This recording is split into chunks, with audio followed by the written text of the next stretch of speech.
Welcome everyone to the virtual book launch of my new book called Connect and Act: Systematic Social Selling. Today is Thursday, the 1st of June, and I'm very happy that we have across American time zones a range of guests here in the studio and also sitting at home, sitting in the office in front of LinkedIn Live, Facebook Live, and also YouTube. So I'm broadcasting over StreamYard in all of those channels.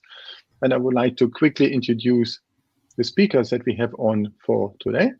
And if you would like to watch it later, the beauty of a LinkedIn Live is that the same link to register for it works also to see it then again.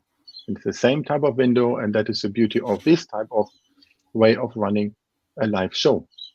So my name is Gunnar. I will introduce the speakers as we go, but only that you can see all of us already at the stage. We have Melanie, we have Rema, we have Scott, and we have Larry. And the idea of this book launch, because in whatever form all of you supported and contributed to this book, which overall features 33 experts and voices. So therefore, I would like to give also you a stage, and we run this in quick interviews of maybe 8-9 minutes each to tackle some of the topics that I cover in the book. So while in the meantime, a couple of more might join, and that I can see on the same time on the LinkedIn side, I would like to say, let's go into the topic of this book. Let me quickly show the slides as we go. And here we have. So first of all, about myself, for those who don't know me yet, my name is Gunnar, first name Swedish. I'm from Switzerland, last name from Morocco. I'm a senior partner manager in the IT industry. And I worked at a range of companies, which all what I learned came into this and the way how I use social selling and LinkedIn from the time as a practitioner turned into this book. So also I worked at Hootsuite, which obviously is all around social selling, and then at GoTo. So the book overall has 7 chapters. 4 of them are the more meaty ones. And it starts at the beginning with clarity. And I would like to quickly talk about this before we hand over to these 4 major chapters, accompanied by one of the experts. So the first one, like an introduction, I call it here rather clarity. And all of these chapters start with a C. The book is full of symbolic numbers and this way of putting it together. So first of all, at this stage, I would like to thank to all contributors. So as I mentioned, we have 33 voices added into the book, and also our editor, Karen, my graphic designer, Josefina, and Andrew was the first to print the book for the launch, which happened on my birthday, May the 4th, like on Star Wars Day. So in my view, social selling, and everyone might have a little bit of a different definition for this. For me, social selling is a clever approach of using social media and digital tools to enhance business conversations. It is not selling online. It is not selling on social media. That would be social commerce with all of the recent inventions happening and going on over there. It is not just about LinkedIn, and it's rather a combination of many things together with one target. And that target is turn a conversation that somehow happened online into the offline world, being it a phone call, a face-to-face meeting where possible, or any other way of talking on Zoom or other tools in order to get people coming together. And along the funnel, when you see something is going up, someone is interested in it, and we would like to help them with whatever is possible. So at the consequence, maybe to have a sale. So in this whole nurturing process, social selling can help extremely well. I created this book based on 4 big chapters because it gets back maybe in the time when I loved working or playing with Lego bricks. When I've been at the age of 6, I won my first contest with Lego. That was awesome. It was unfortunately also the last one that I ever won. But when I came to Australia in 2016, the first thing I bought as a souvenir was the Sydney Opera House, a really large model. And I built this over a couple of weeks. I take Lego as an idea of create building blocks to get an understanding. The only thing, imagine you would like to start whatever Lego set you have. You're sitting in front, as a small person you are, in front of a mountain of bricks. And getting that started is not easy.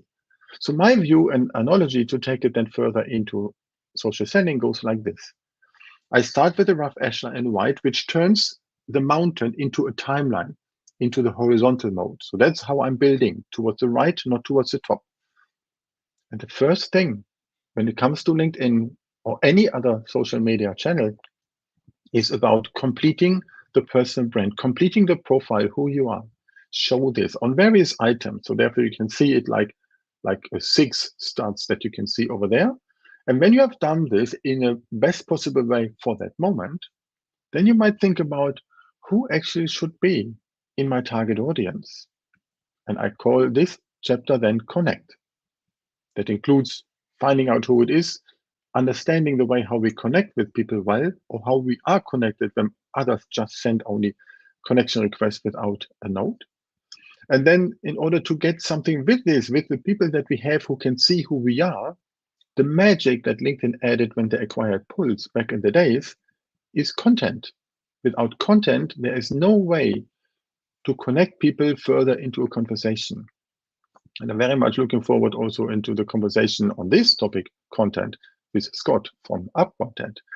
But even when we have content and people can see what we are up to, what is our view on certain things, what we are sharing, then we need to do something with it. And that comes in the conversion. And then you can see a bit on purpose, I put convert also here in green, because that is where it should go. And then it is a circle. Then when we have done this, let's say for a week, then we add another connect, content, and convert brick, and so on. And maybe then every quarter or half year, we add another red complete brick on it to get more stability, not to change everything, but to figure out if there's anything that is worth updating. So that is, in that sense, a constant loop how you work together on your social selling journey. Works on Facebook, works on Instagram, on TikTok, on Twitter, but the focus here in this book is all about LinkedIn. So that is how I put this all together. And when we go through this, when I mentioned it's 7 chapters, at the end I also have 2 smaller ones like a conclusion, obviously, what to do with this, and then a cabinet where you have certain things like I would call it recommended reading, some books, because some of those who contributed, like Larry, are also famous book authors. And of course, it's just good to also to share what they have to say. So let's get on and let's get into the topic of starting with the personal brand, starting with the chapter of complete. So then I'm very happy that we have Melanie with us.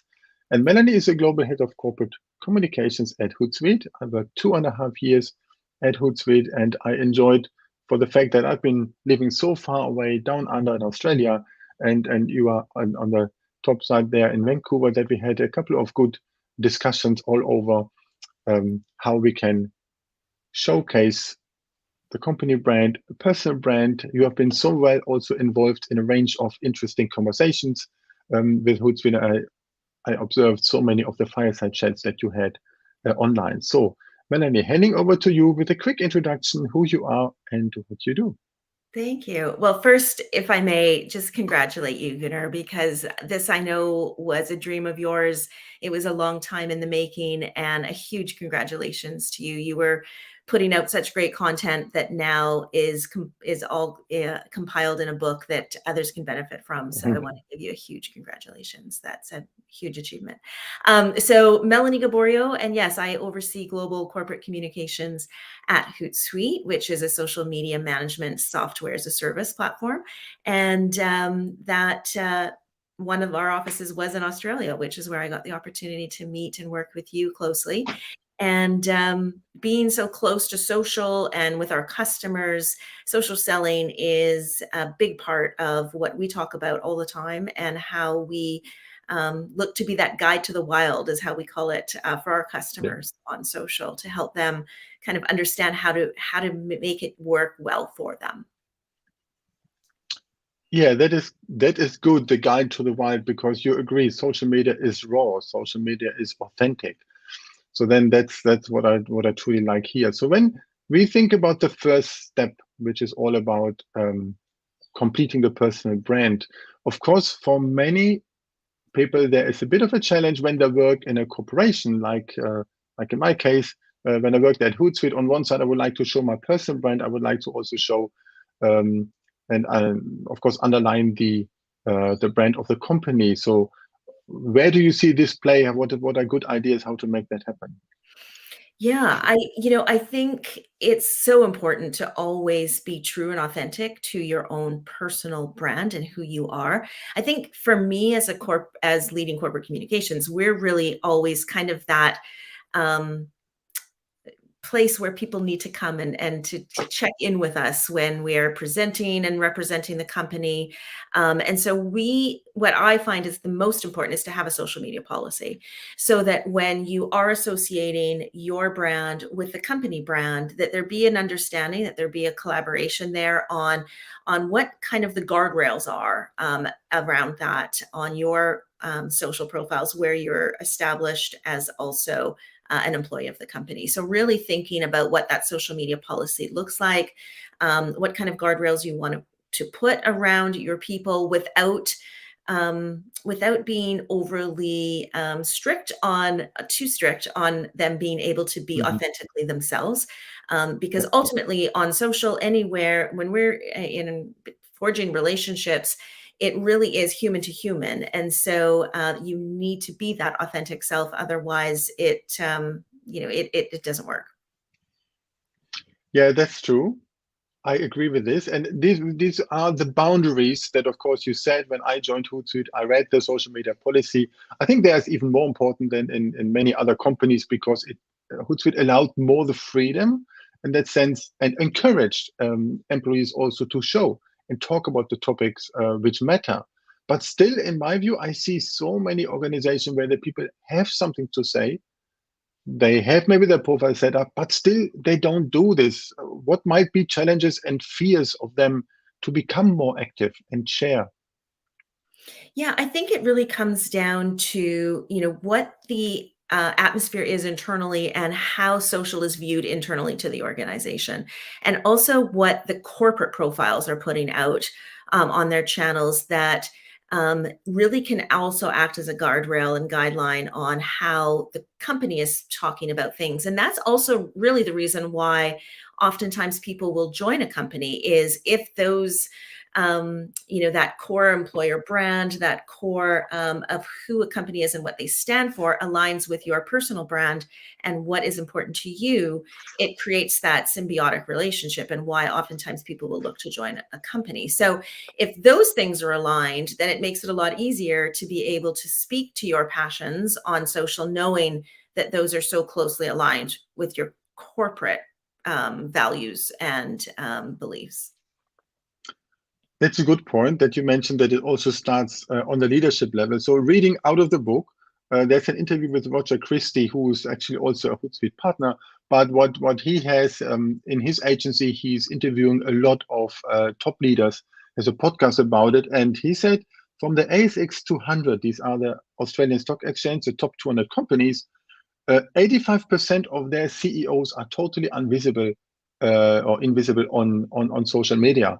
And for those who are, the ladies are much better than the men. So I think when this can fix, and many of them are more visible and more show also themselves as a leader, then of course it gets much better. Absolutely. Absolutely. And I think it is so core to, how we communicate today. So having a CEO not present on social is, to me, a real miss, because it really is the opportunity to put that humanity behind the company, to showcase that who is at the helm of that organization, who they are, what they stand for, what their leadership style is. And that is the biggest promotional opportunity for your brand, both as an employer and as a company people want to do business with, when they can relate to that CEO as a human and relate to that individual. It is so much stronger than relating to a brand. So I think it's imperative that a CEO be active on social. Yeah, and if you take the example of Richard Branson, he is much more visible in the sense of the number of followers compared to Virgin. So then it shows that when a leader does it well, it doesn't need to be always on, but at least it's more possible to to be that leader that also others want to follow. And in my view, it has even a consequence when it comes to talent acquisition or attraction, so that people would maybe want to join a company where they can feel cared about from the top to the bottom. So that, of course, makes much sense. So Melanie, what would be your number one top tip how someone can improve their journey on social media, being in the personal brand or around to do something with it? What would you give as a tip to our readers and watchers? I would say it's synonymous with kind of the rule for social generally, and that is to not just use it as a megaphone for your own messaging. And Gunnar, you've always just been so fantastic at this. It's not just using your social profiles, using your voice as a megaphone to get your message out, but using it to engage and to listen. I think that's more powerful than necessarily knowing you need to or thinking you need to post every day. So really it comes down to identifying who it is that you want to connect with and forging that relationship in a slow and methodical way through social, and engaging with posts, in having an opinion on someone else's post, posing questions, and not just solely using it as a megaphone to get your own ideas out. And I think that's where the conversations happen. That's when that engagement happens. And rather than just be all about you, it really comes down to forging those relationships. Thank you so much. I never heard the word megaphone in that sense so strongly, but I fully agree. Some people are only shouting out and they then don't care about what's coming out. But the golden nuggets are coming in the comments. And that only works when you put all of this together. Thank you so much, Melanie, for your insight. Really appreciate this. It was a pleasure having you on the show. And now let's move and let's get from the step of completing into connecting. And you just gave the segue to this. So therefore, I would now like to ask Rema to the stage, and then let's get into the next one. So it's all about connection. You can see here also a quote which is called "Talent wins games, but teamwork and intelligence win championships." And that, I think, is all about when we connect well. So Rema, welcome to this LinkedIn Live. So please introduce yourself and tell our readers who you are. Absolutely. Thanks for having me, Gunnar. And also, I just want to echo Melanie's sentiments around, huge congratulations on the launch of the book, because I think this is something that you're extraordinarily passionate and knowledgeable about. So it's lovely to see that work being shared out with everyone. So my name is Rema Lolas, and I am the founder and CEO of Mind Matrix Coaching.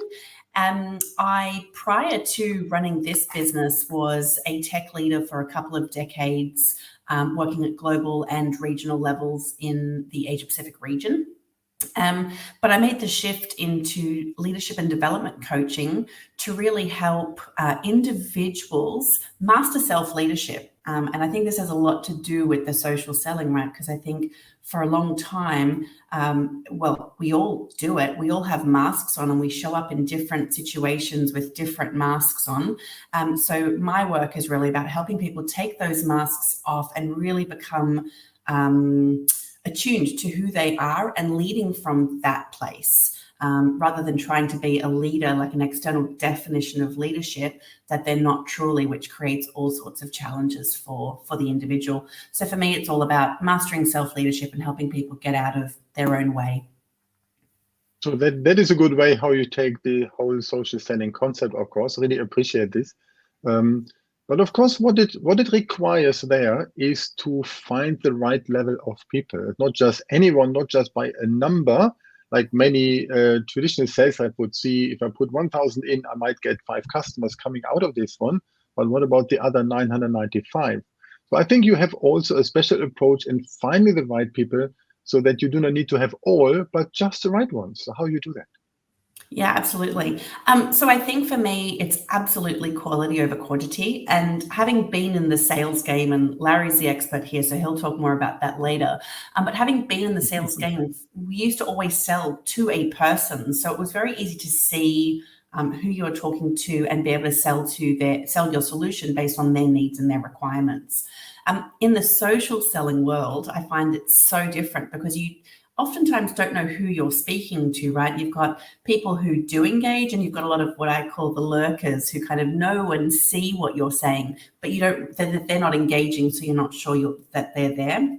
So for me, it's all about, Melanie mentioned it as well, authenticity and showing up and being able to take those masks off. A lot of the work that I do to be able to show up and share your story as authentically as possible. And then the right people will get attracted to you. So don't worry about the 995.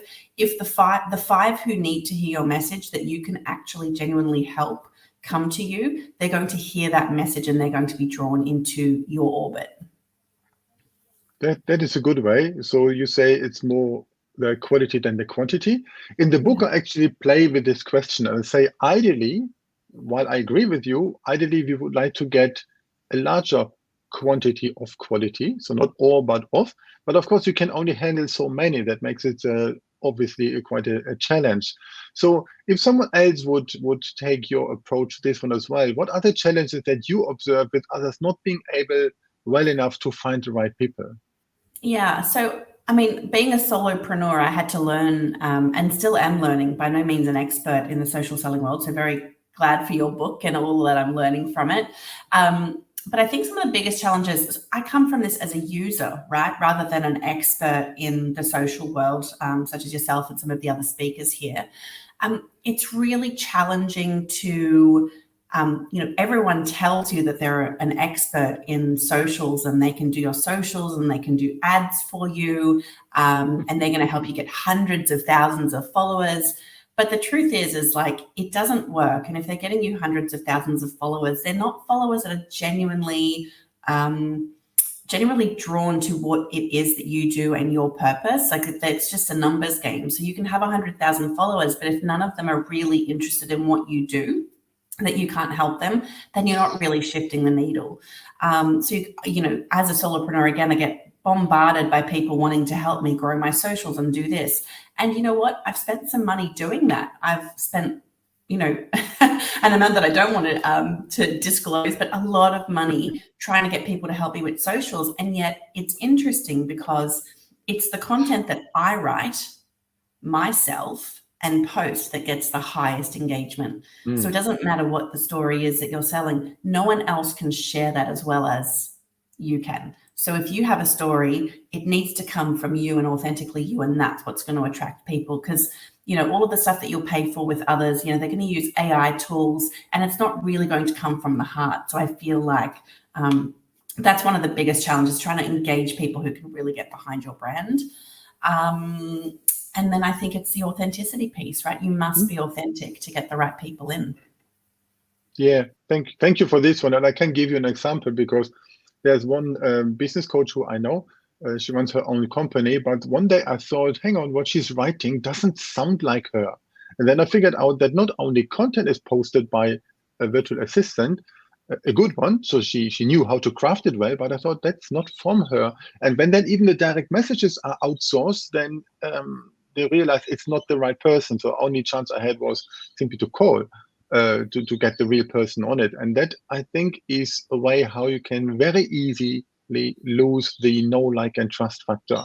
Because that's exactly what we would like to work with, those people who we know, like, and trust, and those who also educate, entertain, and inspire us. For me, it's 6 letters instead of just 3.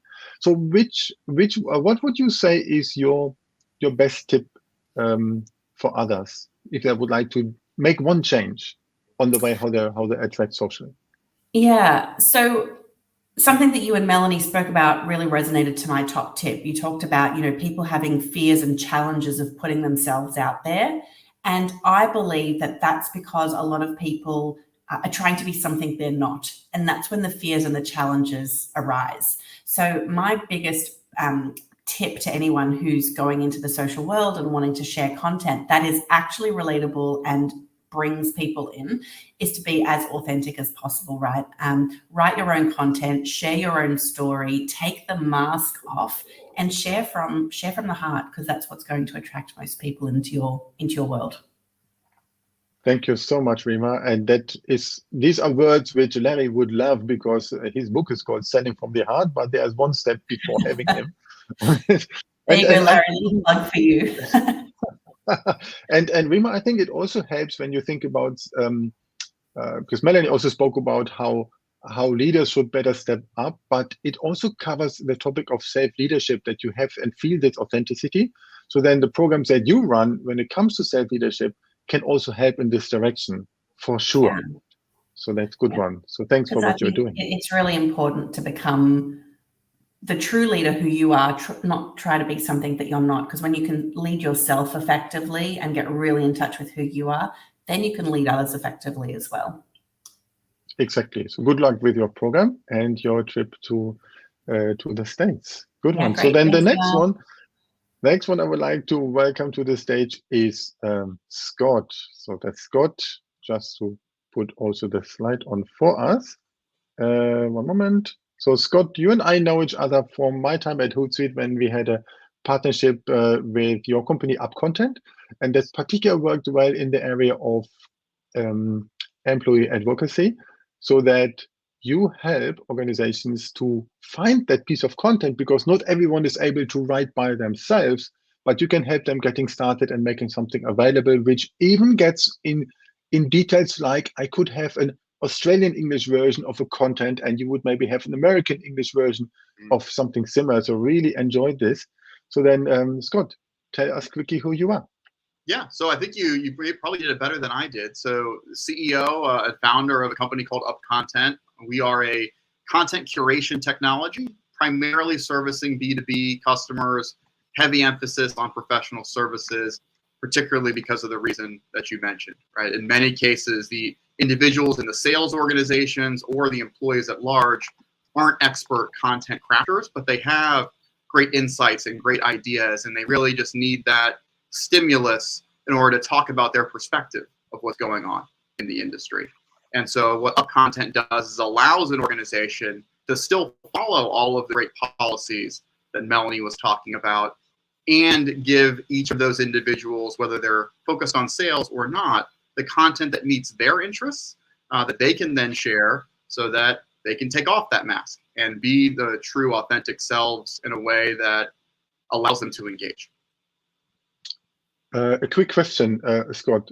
Behind is written less noise behind yourself, and what comes afterwards? It's better content is the hidden phrase. Ah, thank you. There's one important thing when it comes to content. If you think about the algorithm of LinkedIn and all of the others, but particularly on LinkedIn, when you have a hook that gets started well, you want to read more. There is this little see more, which actually counts more for the reach of any piece of content than clicking on the like. So therefore, I thought I'd play this on the see more for what you have behind yourself. Yeah, good one. So that in that sense, how would you define social selling for yourself without reading what you wrote in the book?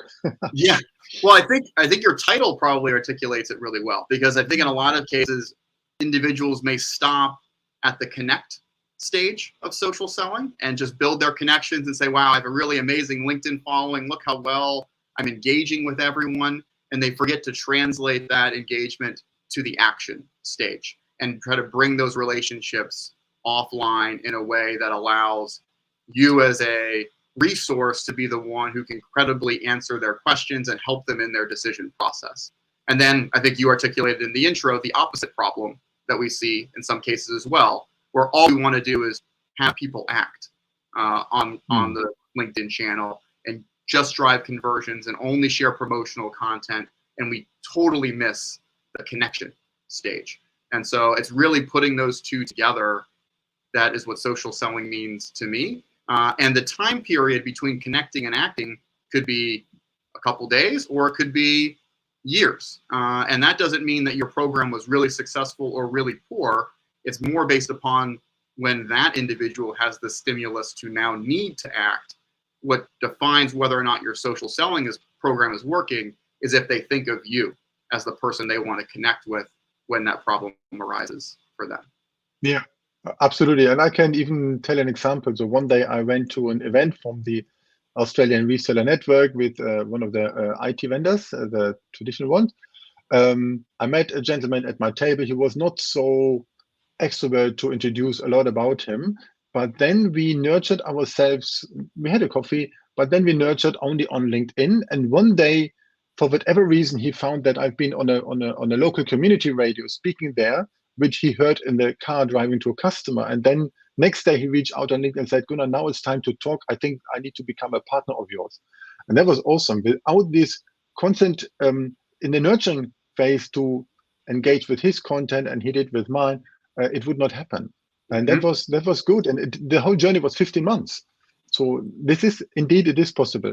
But coming to content, because that is what you do so well, the tricky thing in the past was people didn't know what to write. So then you start with a blank sheet, basically, so what to post. It typically is white. And I looked around my colleagues and I said, why don't you just share what you learned in that webinar or that meeting? Oh, but how to start and how to put it on. Today, you could say, put it in ChatGPT and then you have it. But even there are counter AI programs to figure out if something is done with AI. So I believe more in a way of using templates. I'm very well involved when it comes to employee advocacy, being at Hootsuite, at GoTo, so that I know what that there is something I can start with, and I can give it my own voice. So, what do you think are the challenges that many people are not really get started to put out content? Yeah, I think you talked about one of them, which is we almost take that content creation bit too seriously and we try to over optimize right out of the gate. Right? And as you said, there are ways to get the post better and improve. And hey, I'm going to now focus on hashtags and I'm going to focus on getting to that read more area. But I think too many of us, every single post, we're trying to overanalyze, well, which word choice should I have? And do I need to put a comma here? Or should I use ellipses there? And really what you need to do, and this relates to the past conversations, is just be yourself, right? Be authentic, be that credible expert. So I'll take that authenticity train one step forward, and being authentic, but also showing that you have thought leadership in that space helps you to create that credibility. And have a mix of content, because you're consuming a mix of content. The content that your organization is creating, you don't need to share every single thing they put out, but I bet a good portion of that is stuff that you are interested in and you do want people to read. So share that content, and hopefully your organization makes it easy for you to do that. But you probably also come across things that other people are sharing, or things that you read, or things that you heard, and share that as well. You know, the goal of the process is almost not taking yourself too seriously, right? And as you had mentioned, it could be amazing to have a beautifully crafted social presence from a amazing EA, but then it all falls apart when they actually talk to you and realize that that wasn't you the whole time, right? And so they built this relationship, right? They've almost been catfished with someone who isn't you, and now they have to reevaluate you all over again when they thought they'd already made it through that part. And now they're just evaluating if you can do the job that they're looking for them. So be yourself throughout that process. I think, as you said, generative AI is all the rage these days. And it's a great co-pilot. But I think, as we've all seen recommendations, sharing it directly loses that authenticity as well. And so use those templates, use those starters. But hey, I just read an article. Let me share that and see what the conversation ensues. Ask a question. You don't have to have all the answers. And mix all those things together. It's a conversation. And so treat it as such. And yeah, fully with you here. And also what works is to say, I found some valuable piece of content, but instead of posting it broadly, I simply take this and share it with someone, let's say to a prospective customer, someone there in the buying committee whose role might leverage and benefit from this, not in a pitching way, of course, but that is also a way how that could happen. Yeah. Thank you for this. And there's an interesting challenge which I personally saw when I looked into the topic of employee advocacy to utilize the power of the social networks that employees in an organization have, that they can happily share. And there are maybe various ways how that can happen. I know a hotel chain called Melia Hotels there in Spain, and they could generate, even they could associate revenue coming from this. And when after COVID, they reopened some hotels, the bartender have been proud and happy that he gets back his customer, and hotel bookings came from that. So this is a part which, of course, I like. But let me observe three types of people there. On LinkedIn, I see invisible Ian, who might be a sales rep, who might like to pitch something, but who would not be visible in terms of content. Not at all. And then we have Billboard Ben, who's posting, and I met two gentlemen like this, who are posting maybe 8 times a day across all channels. But unfortunately, there's nobody likes it, maybe every second week. So then that looks like a billboard. And then we had expert Ellie. So she was a solution consultant. She would share challenges and how it got solved. She would share a success story based on the voice of the customer, what they did with that. And that, I think, is a better way to bring this all somehow together. So what is your tip, your top tip, how someone can work with content that is as authentic and connective as possible? Yeah, I think I had a great conversation with Scott Brinker a few months back, who leads partnerships over at HubSpot, and I admire the way that he's approached LinkedIn, right? As at least in our industry, a quasi-public figure, right? And I was speaking with him and hoping to get some like amazing words of wisdom of here's my tactical plan and here's how I go through the strategy. And we're like, okay, Scott, like, how do you go about it? How do you find those golden nuggets that you're always getting great engagement? And he's just like, they're just hot takes, right? And sometimes they work and sometimes they don't work from an engagement side, but just don't take yourself too seriously. Share what you're thinking, make it a question, see what people have. I'm trying to learn just as much as I want to help other people learn. And I think that is where it works, is when you're asking those questions and getting a response versus just, as you had said, dictating down on the minions of your network. Here are the things that you need to know from me, the all-powerful person in my space. And so I think that ability just to try different things, don't take yourself too seriously. You don't have to be Shakespeare and create every piece to the finest point. You're walking down the street, you think of something, put it on LinkedIn and see what people have to say. And I think you'll be surprised how well that works as a mix of the other content that you're already putting out there. Yeah, thank you so much. And actually, that fits and resonates into what I read from Justin Welch, one of the content creator gurus who I follow, who also said the market will decide, those members on LinkedIn, they will decide if this is a successful piece or not. So don't worry too much. Put it out. Of course, given the boundaries which are set by social media policies, obviously I cannot say something wrong, but be authentic and don't take yourself too serious. That's a good one. But I also learned one thing, Scott, and that fits back into what Melanie and I talked about I think in October 2020, when I hit my 100 weeks of blogging about social selling. Then I thought, I think we take the blogs that I've had, put it in a book, upload it. It's a weekend of work, and that's it. And I realized, obviously, that this is not the case, because if you want to be successful, a book is different. So it should stand the time. It should not be too much from the moment. So then the way how I've done it, I put it based on, you can't see it too blurry, but it's up in double pages. So I took, basically, I doubled the size of a normal post so that it reads on the left-hand and the right-hand side, combined with 4 practical tips. And that includes also topics like what you said, and interviews with, longer interviews with 4 experts, and yours, particularly about content, was the longest one. And I really very much appreciate the insight that you shared there. So thank you so much, Scott. Well, thank you, and congratulations on the book. It's awesome to see it. It's an awesome read, and I would say that is an asset, not a hot take. And so it's going to stand the test of time for sure. Thank you. Very much appreciate your words. So let me now add Larry into the conversation. So Larry, so now we have you here, and let me move to the next slide. So hey, Larry, Gunnar. so hi, good to see you here. And it's great seeing you. Because it is the topic here about convert. And here's a lovely quote from George Bernard Shaw, which many people know. The biggest problem in communication is the illusion that it always has taken place.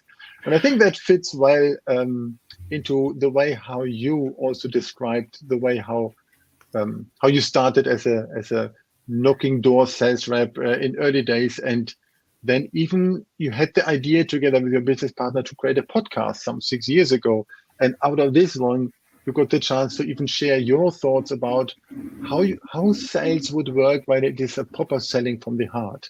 So I had the pleasure of meeting you while you've been completing your book back then in Melbourne 5 years ago, which was an insightful session, and I really would like to ask you to tell our readers more about Larry.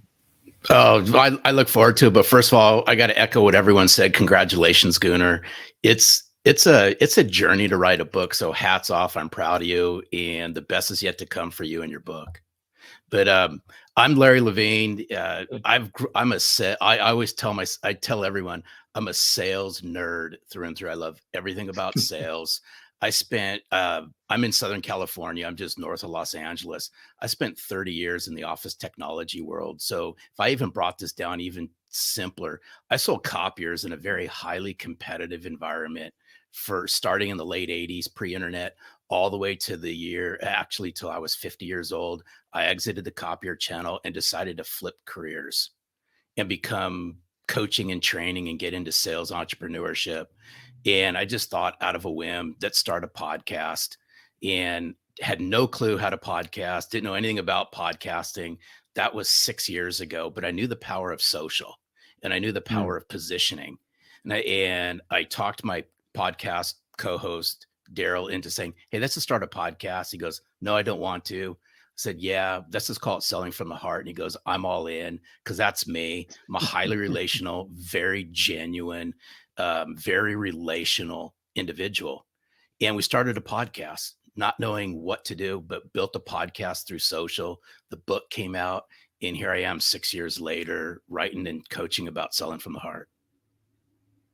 Yeah, indeed. And if I look into your background, your book is everywhere. And even you have your own jumper with it. That's very good. Yeah, you touched also a bit about social. So what is your what might be your definition of or your workaround of social selling?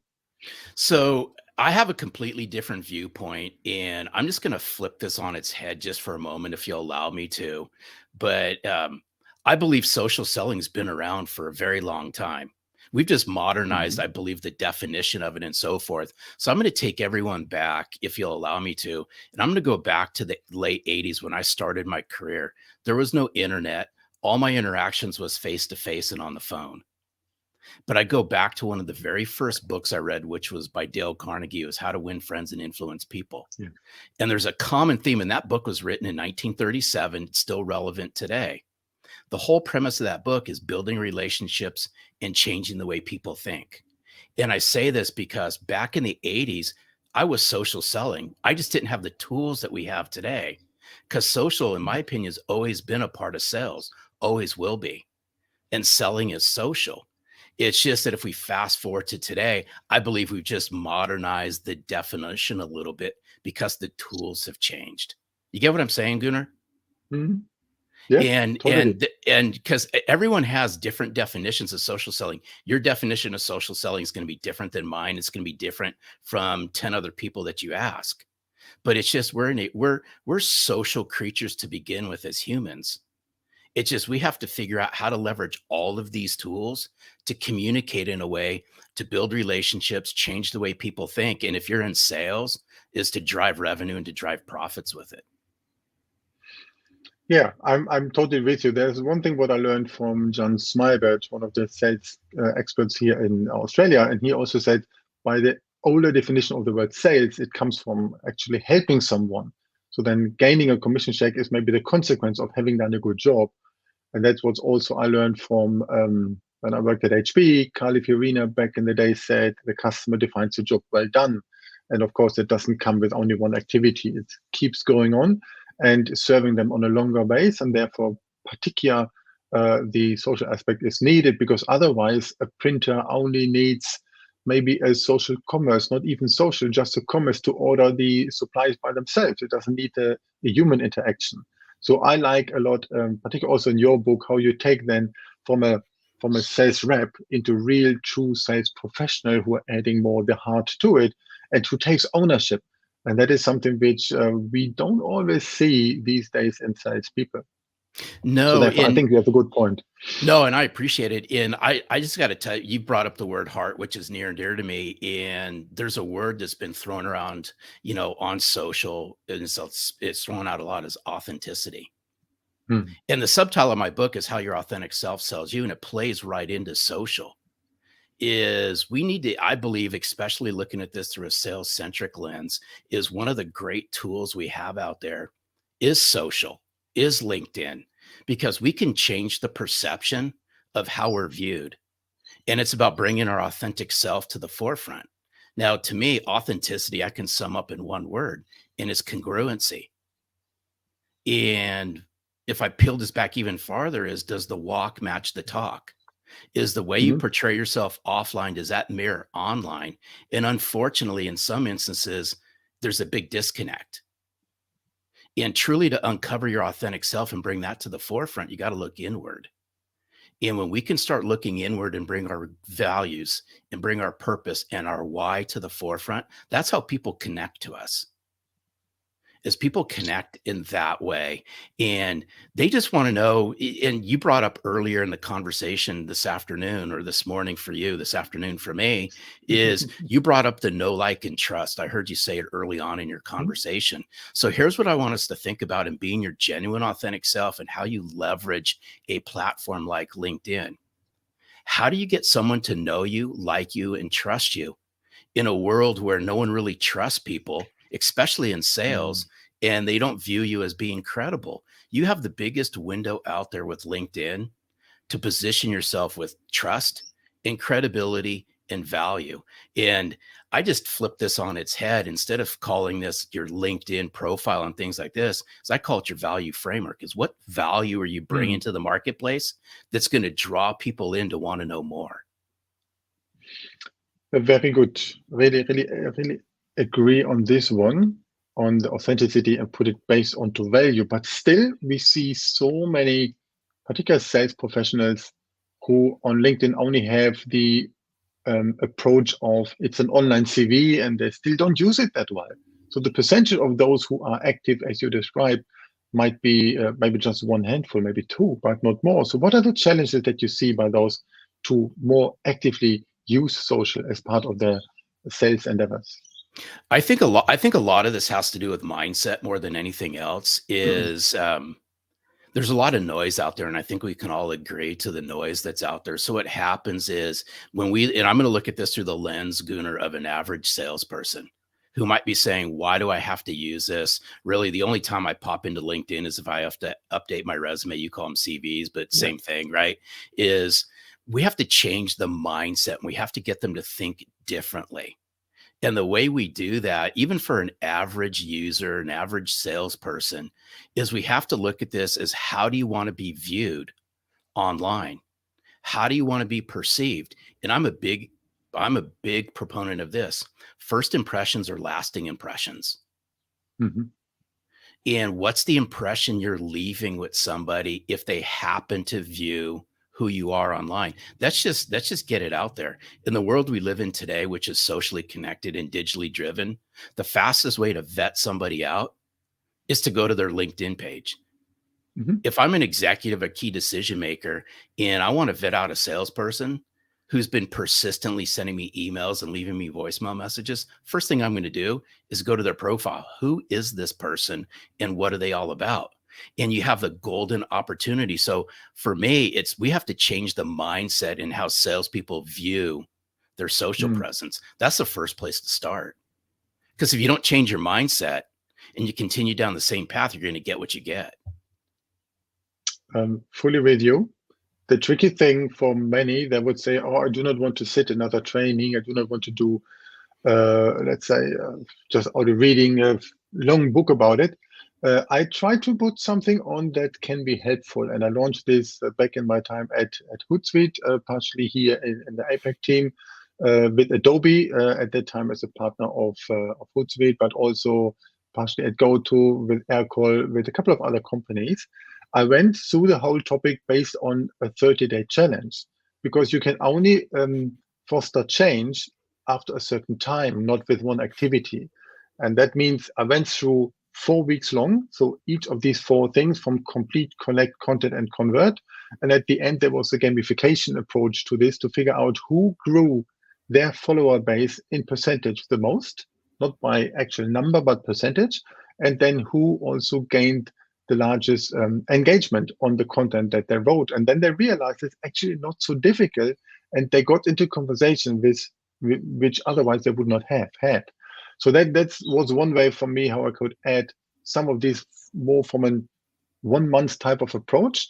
And then it further got on. And some of those put this type of what they learned in their sales activities. They added social as part of their DNA or into their habits which is my last name, so therefore I have it as well. And one of those, Veronica Fernandez from Aircall, also then she made it with a half page in this book to share how that actually works to be the authentic self and what it leads to. So I'm fully with you on this one. So, well, but and Rick, can I just share some, because you bring up Yeah. a good point about habits, and this is, I believe this is the key to all of this. It's consistency, self-discipline, discipline habits, and you got to hold yourself accountable to all of this. But the consistency part is the big key. But unfortunately, there's so much inconsistency that goes on because everyone wants, especially with social, is they pay attention to the noise and all the success that's going on out there. And the average salesperson looks at this, and let's just face it. And again, I'm keeping this through a sales lens for a moment. The average salesperson wants to get to quota and budget as fast as they can.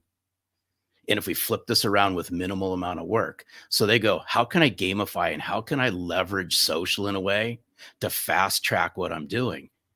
And they take the inconsistent approaches. I'll just show up a little bit and see what happens. You got to take the long-term approach to this and be consistent, hold yourself accountable, and create some disciplined habits around all of this.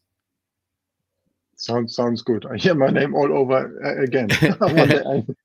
One day I need to write a book called The Habits Hunter. But anyway, so then, Larry, so what is your top tip? What particularly those in the sales roles can do immediately to get started and be more authentic and sell more from the heart on social? I would say the very first thing to do is really take a deep look at who you are. And I call this your value framework. Really unpack your why. What are your values? What words would you use to describe yourself? Sit down with people. To me, the key to success with all of this is how well you position yourself. And here's why I'm a big believer in this, Gunnar, is you can drive great content. You can make all the connections in the world. You can drive curiosity. You can pique excitement. But if they go back to your profile and there's nothing there, you've missed a golden opportunity to turn all of these into conversations. And we know the hardest part for any salesperson out there is how do they engage in genuine, authentic conversations? Well, if we flip this through a social lens, my biggest tip would be make sure you've positioned yourself as someone who's trustworthy, worthy of engaging in a conversation with, and you're credible in how you can help somebody. It's inviting somebody in to want to know more. So to me, the biggest tip is make sure you look really good online and pay attention to how you dress. Good one. And that dressing, of course, means all around this when it comes to the content, the way how the profile looks and so on. Well done. Thank you so much, Larry. Really appreciate our discussion. And I'm looking forward when your book, Selling from the Heart, will hit the shelves of Barnes & Noble, because that's a big one that you have, that you're getting into. No, thank you. I appreciate it. Looking forward to this. And for those who also have my newsletter, my LinkedIn newsletter covering every second week, I call it Learn from Books. I started it last year in September. Independent from my own book here, I reviewed the books from others. And Larry, you've been the one who I reviewed about 3 weeks ago. So it's visible there with a kind interview about yourself. Thank you for this one. Thank you. So now talking a little bit more about what to do with all of this one. So I had the big pleasure when it comes to the conclusion of all of the interviews that this is the second virtual launch. We had one in Australia, one now for the American time zones, and I had 42 plus visitors coming to my book launch at my birthday in Sydney. That was of course very nice to have this type of conversation in front of the audience. And there we have, even on this photo on the right hand side, that is Roger Christie, who's the one who is interviewing the top Australian stock exchange leaders and did interviews with them. So that's a very interesting one to grab more knowledge about that. So the good thing, what I'm very happy and pleased about this one here, is that about maybe 2 weeks after the book got launched, I've been very happy to see also this lovely award of the Amazon bestseller in Australia. I think, Larry, your book also hit that in the US. So then I have this twice on Social Media for Business and Social Media. So happy for this one. So the book is available as in different forms. So let me show you this actually. Here are 6 Amazon marketplaces. Obviously, if you have a Kindle in the US, then you cannot take it from the French store. So Amazon is quite picky on this one, but otherwise the book is available everywhere. Actually the Kindle version is for £4.99, £4.99 USD, £4.99 Canadian dollar, £4.99 Australian. I'm bad in conversion rates, but I thought for the introduction makes sense. And €4.99 as well. But there's also the paperback, and there's a hardcover. Very happy for this one. And the interesting thing here, when you do a Kindle or ebook version, typically you're losing about the whole idea of the layout, because it's more the text depending the size you put on your device. But for everyone who has the book, doesn't matter which version, would like to get the PDF as well for the preserved layout, there's a link in the book how to order the PDF for free as well, in addition to, because when you have a book with yourself at home, but you're on the road, would like to figure out how to do this or that, it's all there, because the book is built out of 42 double pages, starting to read from the top left to the bottom right, with 4 tips to put it into action. And at the end, there's a link with a QR code and a link for landing pages where I will add further reading, because some topics are evolving, like about artificial intelligence with ChatGPT, or the content formats like carousels are so on these days. So that at least is the way how to get hold of the book. So I'm very happy to share more of those. If anyone has any questions, so I saw a couple of comments coming in on LinkedIn. So here about Melanie, thank you, Ezra. So that's very nice. What else? Minahel wrote about, thank you for this one, and also Robin. We worked together so many years ago, and I tried to get you being more active on LinkedIn. So thank that you attended and shared that. So that is good. And more comments I will go through. Whenever question you further have, can be still added. I can still apply to this, and that's a good thing how that would work. And in that sense, I'm very happy. Thank you so much, Melanie and Rima and Scott and Larry, for taking your time, giving your insight in the discussion what we've had, and happy to get into further commentary afterwards, and really appreciate for everyone to share and make this book not just a collection of blog posts, which I've had, but something more decent that also can stand the time and get more commentary about it. So thank you everyone for joining this LinkedIn Live, Facebook Live, and YouTube Live, and looking forward to gaining more feedback about the book. And maybe one day after Connect and Act, there will be Repeat and Tweet, Advanced Social Selling. Who knows?